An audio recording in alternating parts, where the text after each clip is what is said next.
Hello, I'm Eric Snodgrass, and thank you for watching today's Midday Western U.S. Regional Forecast video brought to you by Nutrien Ag Solutions. Well, there are two primary themes to this video, and the first is seen here in this satellite animation over the last day or so, looking at your infrared satellite view here. And the first thing is going to be talking about the position and strength of the surface high-pressure cell that's sitting just off the west coast of the United States. We've been discussing how its movement east-west is critical for getting precipitation to then build down through California. Right now, the moisture streaming right around the north side of it and hammering parts of the Pacific Northwest. We're going to continue to see that pattern through our weekend.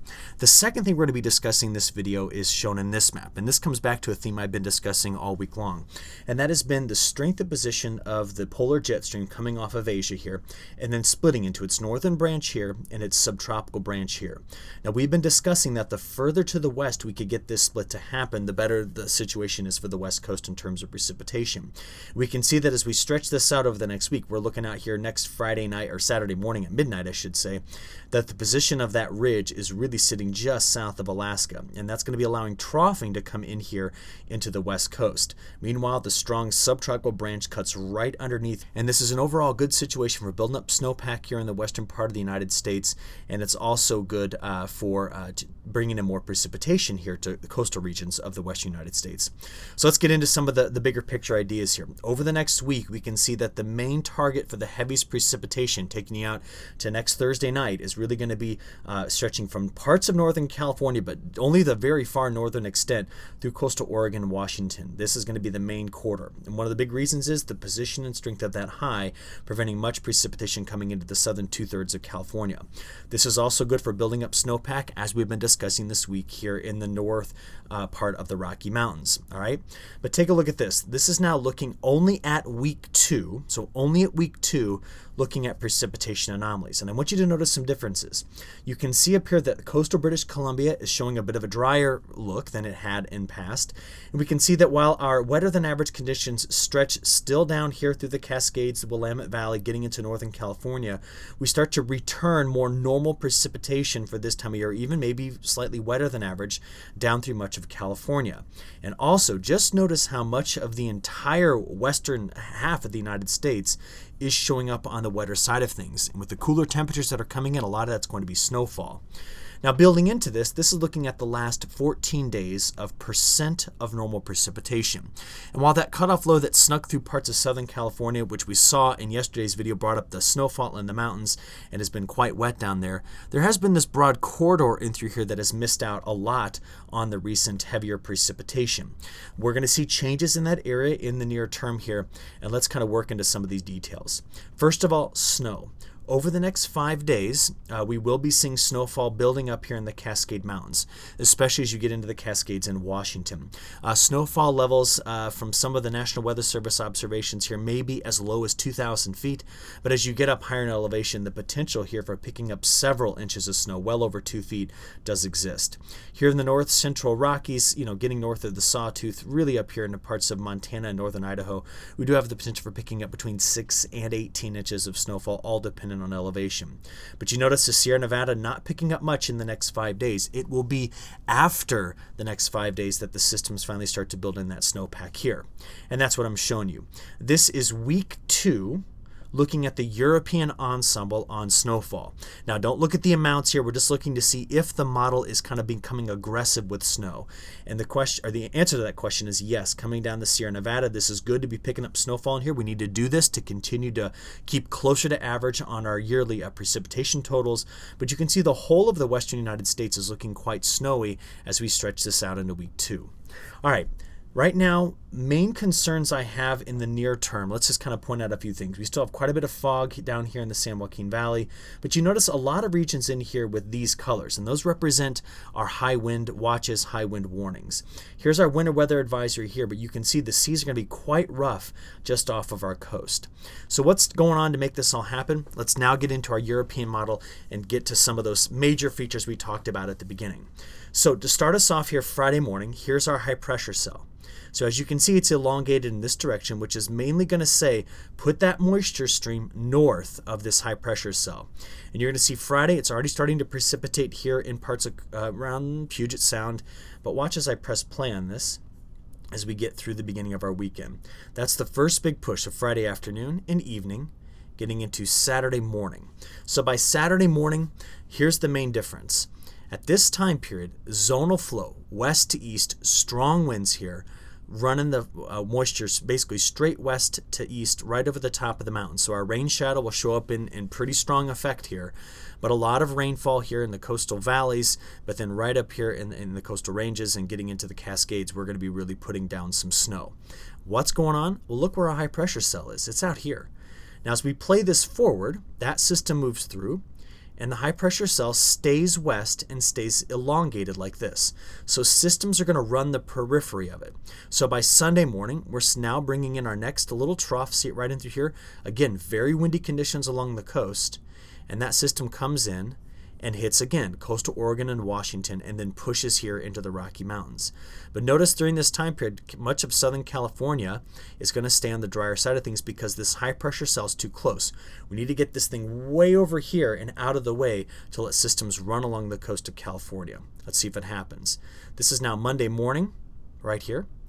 Monday afternoon and evening. So we have our next big push during that time period coming into Washington and parts of Oregon.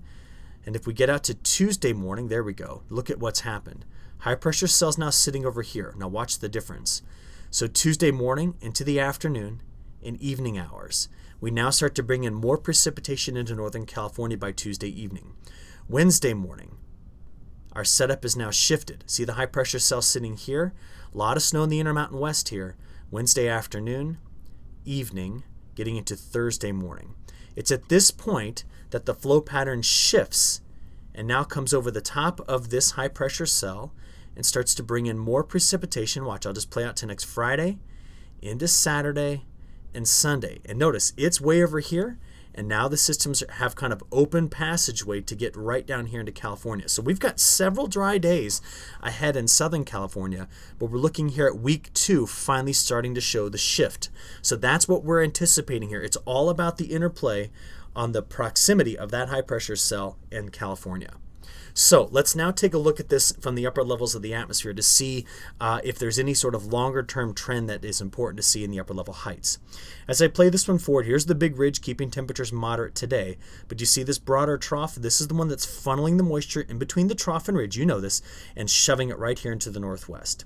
Let's press play and pause it right here as we get through the weekend. First trough moves through. And then what you notice is another ridge builds in. So this is why we saw California stand on the drier side of things. If there's any region that's targeted with precipitation out of this system coming through on Tuesday, it's going to be Washington and Oregon.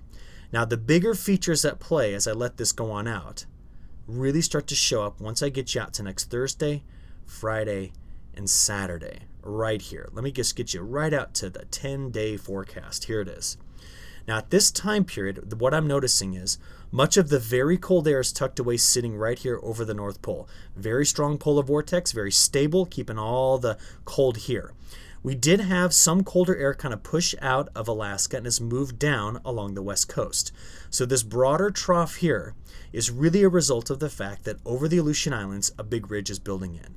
So the cold air that's here had to get pushed somewhere.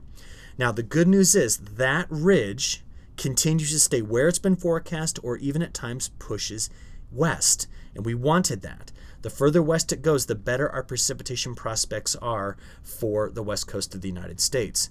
We continue to see that that stays like that as we stretch this out into the 12-day, 13-day, 14-day, 15-day time period. So while week 1 may start off with some more moderate temperatures, as we slide into week 2 and beyond, our temperatures are going to cool off and the precipitation patterns, as you saw, are going to respond to the shifting ridge and the high pressure cell moving off, okay? So what are these temperatures doing overall? Well, take a look at this. This is Friday morning, much above average temperatures in the Pacific Northwest. Still the cooler weather here in the Four Corners states behind the upper level trough that's sitting there. But watch as I press play on this. We see that throughout the weekend, our temperatures stay relatively moderate. But as I slide into next week, so this is now getting out to Monday morning, we start to see some cooler weather showing up. Well, closer to average, but some cooler weather showing up here in parts of California, Nevada, and the Four Corners states. But as we go beyond this, that's when the cooler pattern really begins to settle in. I'm out at next Wednesday, next Thursday, Friday, and Saturday. You saw the Pacific Northwest stays on the warmer side of things, but the cooler anomalies begin to settle in, especially into week 2, into California. And it's at this point out here, we're getting toward mid-month, that the much colder than average weather starts to invade here into western parts of Canada, getting into Montana, and then we just set up overall with a cooler pattern. This most certainly brings up quite a bit of snow. This allows for more systems to come along the coast here, but overall, this setup here is a pretty sizable shift in the flow of the jet stream moving forward. Okay, what's beyond this? We'll take a look at this. This was just released last night. This is the new 30-day forecast that starts mid-January and goes through mid-February. And we see that the models are continuing to suggest that the large blocking ridge that's sitting up here might be a more semi-permanent feature. Now, is this set in stone? It is not. But we've seen some pretty robust model runs suggesting that it could be a feature that sticks around for a while. And if that happens, the trajectory becomes twofold, a northern branch here and a southern branch here. It's the split flow we've been talking about so much this fall and winter. And you can see what it does to temperatures. So you can see our forecast hangs in a pretty tight balance here. If that ridge slides it all to the east, this is a game changer for the West Coast, shutting things down. If it moves west, we even get wetter than what this forecast suggests. But right now, the flow wants to do this. And that setup here keeps much of our western United States on the overall wetter side of things as we progress through mid-month into the beginning of February. Now, again, this is not set in stone. This is just the model responding to the fact that it keeps producing that big high-pressure cell sitting there over the North Pacific. We can see that more than likely the main cause for that is the Indian Ocean dipole collapsing, the Mad-Julian oscillation taking over, no strong El Nino event, which says that this warm tongue of water plus the extent of the warm water here is going to be supportive of a strong jet stream coming like this and splitting around that, picking up on the strong subtropical branch coming in that direction. So our winter weather forecast, like I've been saying, does hang in the balance on the position and strength of wherever that upper level ridge sits right in through this area. So I said it again, it's not set in stone. We're going to watch it together. I'll pay close attention over the weekend, and I'll report to you back on Monday if there are any changes in this forecast, okay? So with that, I'll wrap it up right here and hope that you all have a great weekend, and I'll talk to you again on Monday. Thank you.